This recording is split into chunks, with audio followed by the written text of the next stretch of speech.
The demonstration used the whatever it was, whether it was a developer kit or whether it was a prototype, we don't know what it is, to run both at higher frame rates and higher resolution in Breath of the Wild and the Matrix Awakens Unreal Engine 5 tech demo that was originally created in 2021 to show off the capabilities of the PlayStation 5 and the Xbox Series X.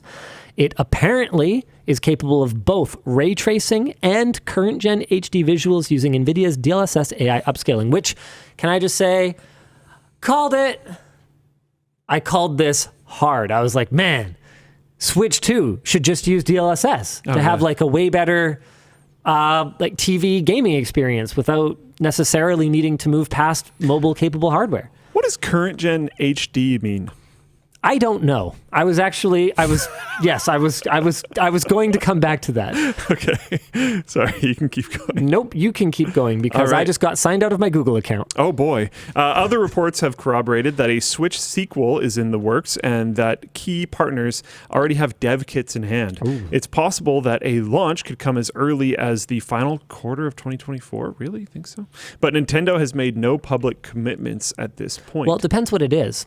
If it's a completely new gaming experience a la Nintendo Wii, then yeah, it's probably going to be a minute, because if developers are just getting dev kits now, unless they're going to rush these games out in a year, I mean, good flippin' luck, right?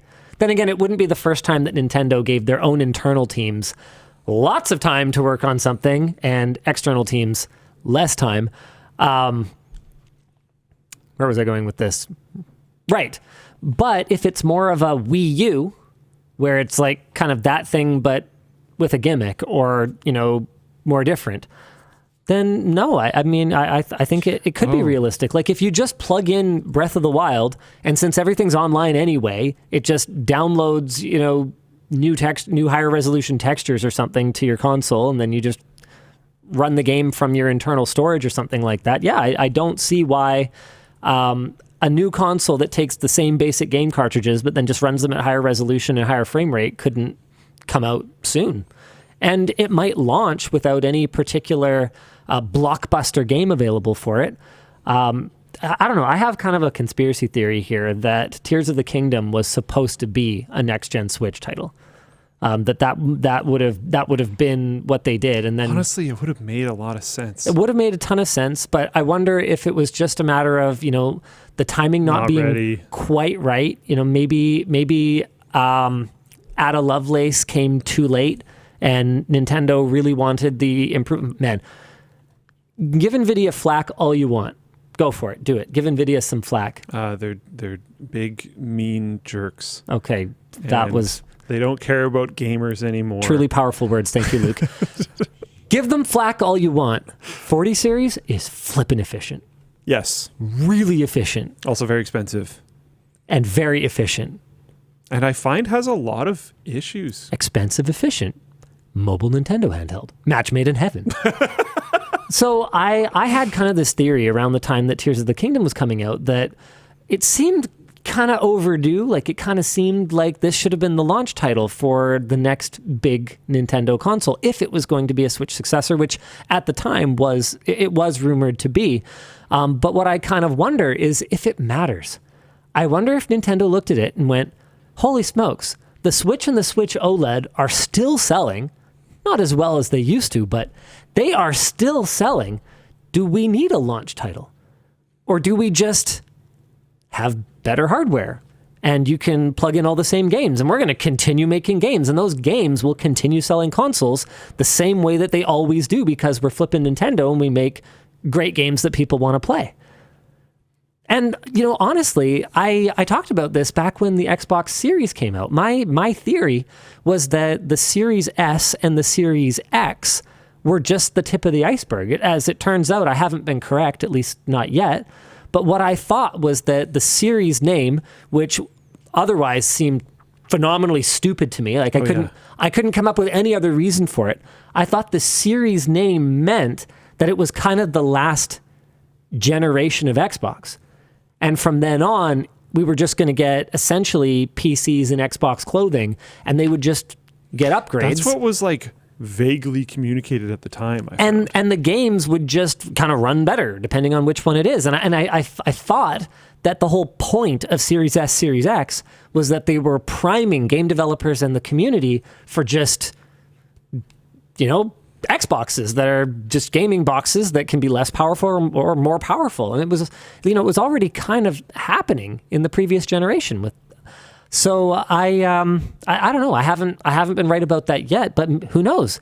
Maybe Nintendo will be the one to do it and just kind of go, okay, yeah, we'll just upgrade the hardware once in a while and keep building gaming experiences for this platform. It'll run at 720p, 30 FPS on this one, or 60, and then it'll run at 1080p, 60 or 120 on this one, and we'll do another one a few years later, and it'll run at 4K or whatever the case may be, 1440p. I don't know. Avon Fox says, upgradable Xbox, let's go. Okay, that I'm not expecting to happen anytime soon. Big doubt. So with all of that in mind, the real discussion here, even though we managed to talk about this for a lot longer than I expected, was what is your dream? Now, you bought a Switch at some point and then returned it, if I recall correctly? No, I still have my Switch. You do still have a Switch, okay. I played it quite well. Technically, I had a Switch and then I modded it. So I replaced the backing with that translucent purple, retro Nintendo style stuff. And I actually used it quite a bit. How dare you call the N64 retro? I hate you. It just makes me feel really old. Is. I had one too, man, when it was current. Or did we get it? I think we got it the generation after, but whatever, it doesn't matter. But then my parents stopped working. So I was like, I'll fix it. You can take mine while I do that. And then I brought it home and I turned it on. And it's never had a problem since. So I'm technically using my parents and they're technically using mine. But I see. They function, so whatever. But yes, I still have a Switch. Long story short. Yeah, okay, cool. So then, the whole idea here behind this topic was laying out kind of what we think will happen and what we want to happen. First of all, why don't we take turns? My wish list, easily backupable save games. No cloud subscription required. I want it. I think it is not going to happen. What do you want? What do you think will happen?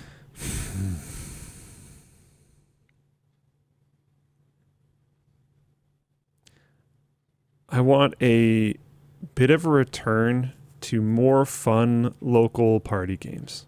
Okay, that's content. That's not the console. Yeah, but in my opinion, that's a lot of what Nintendo stuff has been forever. I don't think the actual quality of the console has almost ever been a real selling point. N64? The quality of the Wii was not really the selling point of the Wii. No, you have to go back farther than that. The content. N64, it's right in the name. It's it's 64-bit, blah, blah, blah, blah, blah. It was a huge push. They actually had I did that unboxing on Short Circuit recently. You had your RAM upgrade or whatever that was? They had the frequency of the chip on the box. That is such a not Nintendo thing to do these days. That really is. They don't tell you how many gigahertz the Switch runs at. Yeah. But yeah, I think that's it. Because, honestly, I enjoyed this is going to be time for a spicy take. I enjoyed my Wii. The Wii U. I know. More than I enjoyed the Switch. Because the Wii U is more fun to have people over and play games on. Yeah, that's fair. There was not that anyone played it, because no one bought a Wii U, but that Super Mario Bros. Game that came out for Wii U that had the fifth player, and the fifth player had their own screen on the built-in screen handheld that had its own gameplay style and stuff. That was really fun and not doable on any console that wasn't a Wii U, because you had to have that handheld screen on that extra controller, all that kind of stuff. So I don't know. I don't know necessarily how the console would do it itself, but I feel like the Wii U and the Wii itself both invited development of that style, and the Switch invited single-player experiences. Yeah, I think that's really fair. I mean, obviously, neither you nor I has access to Nintendo's telemetry data for what percentage of playtime on the Switch is in handheld mode versus docked mode, but I would guess... I'm going to argue most of it's in handheld. I would guess the same thing. With no, you're saying, data behind it. I just would argue that that's true. Well, with that in mind, I would like to see a higher refresh rate screen. I don't need to see 120 hertz. I'd settle for 90, even 75. Anything higher than 60. 90, I would be stoked on 90. I'd be very happy with 90 because the thing is, the difference between 60 and 90 is way nicer than the difference between 90 and 120. And it just has to do with how much the reduction in frame time is between the two. I'm even going to go on a limb and say I would prefer 60 to 90 versus 90 to 150.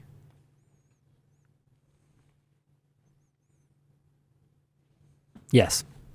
I think, I'm not sure if like mathematically it quite works out to being better, but it's I just very care noticeable. so much more about just, once you get to 90, I'm like pretty stoked on the experience, you know? Game grime in floatplane chat. How about just 60 that's actually playable on hardware and handheld? How about just that even? Okay. The point of this is that it's a wish list. It's not a realism list because I don't think we're going to get it. I think we're going to get 60.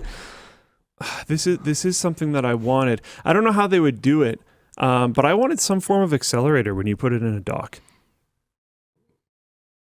I mean, that could be done USB 4. Like, yeah. There's no way that NVIDIA couldn't build a chip with some kind of USB 4 or Thunderbolt implementation at this point. But like, I want it to...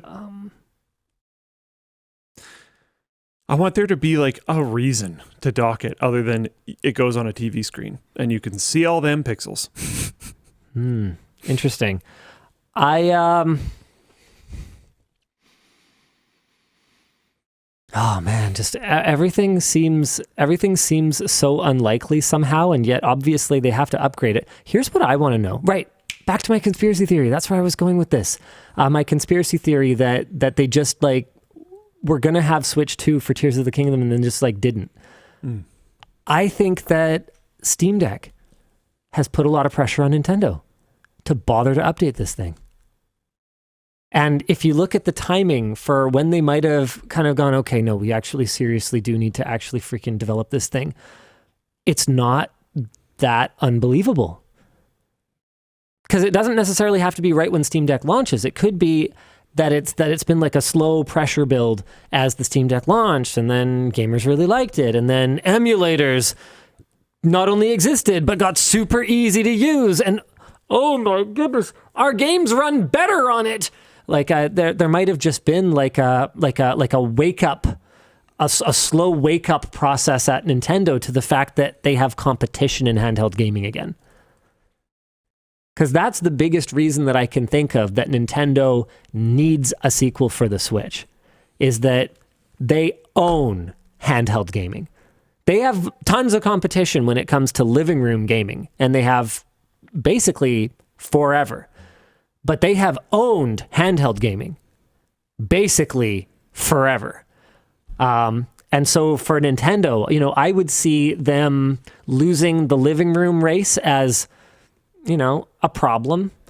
But I think to them, losing the handheld race is an existential threat, if that kind of makes sense. And I could see that lighting a serious, serious fire under their butts.